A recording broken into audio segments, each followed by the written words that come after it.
Among the very first things that President Trump did upon retaking the White House back in January was to issue an executive proclamation granting clemency to all those involved in January the 6th. Specifically, President Trump in his proclamation wrote the following, quote, "This proclamation ends a grave national injustice that has been perpetrated upon the American people over the last 4 years and begins a process of national reconciliation.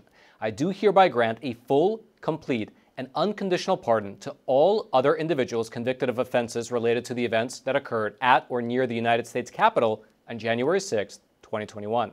More than 1,500 individuals were given pardons because of this proclamation. Now, among the individuals covered by that pardon was this man right here, Mr. Edward Kelly. And like all other pardoned individuals, Mr. Kelly's charges stem from his participation at the U.S. Capitol on January 6, 2021. Here is specifically what Mr. Kelly's involvement actually was. Quote, "According to court filings, Kelly traveled to Washington from Tennessee and attended a rally held by then-President Donald Trump before walking to the Capitol and becoming involved in an altercation with a U.S. Capitol police officer outside the building. Kelly later used a piece of wood to break a window at the Capitol and enter the building through the window frame. He kicked a closed door to the Senate wing open and was among those who entered the Senate gallery." And for those actions, Mr. Kelly was charged on 11 different counts, including obstruction of an official proceeding, destruction of government property, engaging in physical violence, and so on. He was eventually found guilty on all 11 counts, and he faced the prospect of spending upwards of 10 years behind bars in federal prison. However, that never happened. That's because Mr. Kelly, he was charged in December of 2022, found guilty in November of 2024, and he was scheduled to be sentenced on April 7th of 2025. But as we just mentioned a moment ago, in that short interim period, President Trump re-entered the White House, he issued clemency to all those involved in January 6th, and that was it. That was obviously a very fortuitous turn of events for Mr. Kelly. He went from being a convicted felon looking at 10 years behind bars to instead being a free man.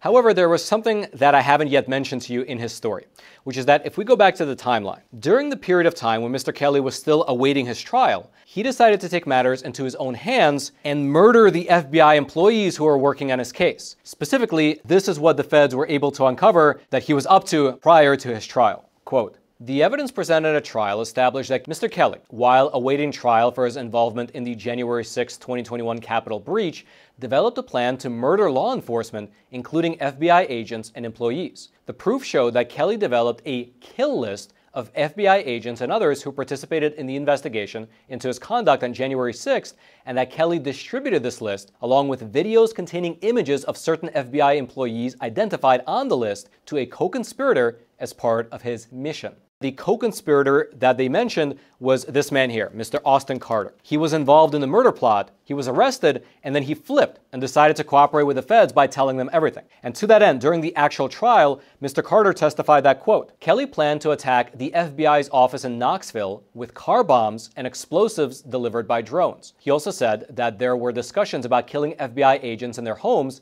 and public places like movie theaters. And obviously, with what just happened over in the state of Minnesota, where state lawmakers were literally killed in their homes, you have to take these sorts of plans very, very seriously, especially given how serious Mr. Kelly appeared to be. Here is what the state prosecutors wrote, quote, "He formed a self-styled militia to attack the FBI. He conducted combat drills to realize his plan. He strategized ways to bomb the FBI Knoxville office. He identified a hornet's nest at which to store his various weapons at arm's reach.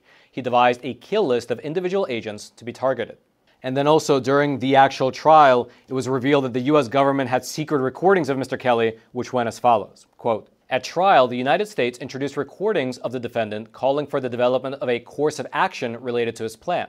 In one such recording, the defendant gave the instructions to, among other things, start it, attack, and take out their office in the event of his arrest. Kelly was recorded stating, 'Every hit has to hurt. Every hit has to hurt.'" And as such, Mr. Kelly was arrested and charged with 3 counts. 1 count of conspiracy to commit murder of federal officials, 1 count of soliciting a crime of violence, and 1 count of threatening federal officials. The trial for this case took place back in November of 2024 and lasted for 3 days.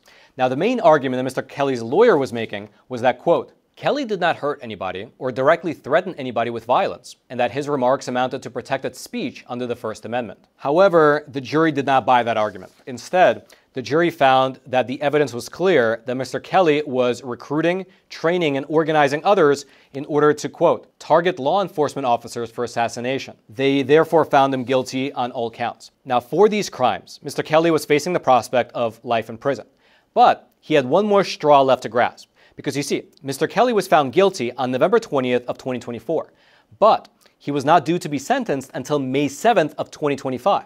And as we mentioned earlier, in that interim period, Trump re-entered the White House and he issued that executive proclamation giving clemency to all those involved in the January 6th Capitol breach. And so, as any good lawyer would do, Mr. Kelly's attorney began to make the argument that Trump's pardon actually also covers Mr. Kelly's actions over in the state of Tennessee. Quote, lawyers for Kelly told a federal judge in Tennessee after Trump's announcement that the case involving the plot to kill FBI agents is unmistakably related to his charges in Washington, D.C. and covered by his presidential pardon. That's because both cases were led by the same FBI agent. They also argued that Kelly would never have been able to develop a so-called hit list if he had not been provided unredacted discovery documents in the January 6th case identifying FBI personnel. That's right, the sponsor of today's episode is an absolutely awesome small elderberry farm over in beautiful Wisconsin. Now listen, as great as all these mRNA vaccines are, and I know we're all clamoring to get ever more of them into our food, well, the truth is that elderberries are some of the most potent natural sources of antioxidants, especially quercetin, which is a naturally potent antioxidant that helps to free the body of these floating free radicals and keep us happy and healthy. Elderberries are, by the way, also a great source of vitamin C as well. Now listen, I'm of course not a doctor, but I will say that drinking these elderberry extracts makes me feel good. They come straight from the beautiful ground in Wisconsin, go into these little packets, and then into my mouth. And we actually asked the owner of that farm what makes his elderberry extract different from others, and here's what he told us, quote, I infuse elderberry flowers into the fruit extract. We're the only ones that do this in the ultimate packet, which increases the quercetin levels. Flowers blend well with the fruit because they have the same molecular composition. And quercetin has been shown to remove toxins from the body. Our elderberries are locally grown and tundra tough. And so these small elderberry packets are awesome. They're healthy and they're budget friendly. They're essentially made for people who don't need a full 8-ounce bottle of the stuff. They come in these perfectly sized small packets, so you can either take it on the go or give it to your kids as they rush off to school. And that way you can make sure that they get their daily dose of antioxidants. And best of all, right now they're offering viewers of Facts Matter a cool 20% off. Just use American20 as the promo code, American with an N, 20. And so again, it's a great product, small, beautiful farm over in Wisconsin, and it's owned by patriotic Americans who not only care about the country, but also about the truth, which is why they sponsor a program like ours. So check it out, Wisconsin Elderberry. The link will be down in the description box below. Use promo code American20 to save 20% off. And now let's head on back to the studio. Now that is in and of itself not a totally unreasonable argument. I mean, the two cases are somewhat related, but the court was not buying it. They cited the fact that, for one, the plot to kill these FBI agents happened roughly 2 years after the events of January 6th. And secondly, it was done in a totally different part of the country, in Tennessee rather than in Washington, D.C. Therefore, the judge dismissed this line of argument, and just last week, he sentenced Mr. Kelly to life in prison.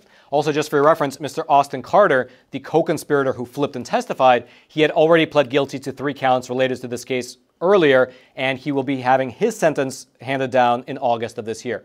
And so there you have it, the story of how one man was able to secure a rare presidential pardon but then still get life in prison. If you'd like to read the original court documents in this particular case and go through all the nuances and details for yourself, I will throw the PDF versions of them down into the description box below this video so you can peruse them at your own leisure. And all that's going to return is that as you're making your way down there to the description box, take a super short detour to smash those like and subscribe buttons so that this video can reach ever more people via the YouTube algorithm. And then until next time, I'm your host, Roman from the Epoch Times. Stay informed, and most importantly, stay free.